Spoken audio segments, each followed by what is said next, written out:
මේ තුන් ලෝකයේම සක්කල සත්වයා එකතු වෙලා එක පැත්තකට ගිහිල්ලා ඔවුන්ගේ ගුණ තියනවා කියන්නකො මහා බ්‍රහ්මයාගේ පටන්. ඒ තථාගත බුදුරජාණන් වහන්සේ එක පැත්තක සිටිනවා කියන්නකො.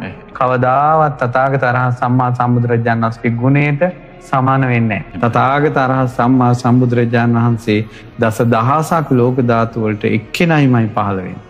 එච්චර ගුණ කඳා. තුන් ලෝකයේම සත්වයන්ගේ ගුණ එක පැත්තකට දාලා බුදුරජාණන් වහන්සේගේ ගුණ එක පැත්තක තිබ්බොත් එහෙම බුදුරජාණන් වහන්සේ මහමෙරක් වගේ තුන් ලෝකයේම සත්වයන්ගේ ගුණ අබෑටයක් වගේ.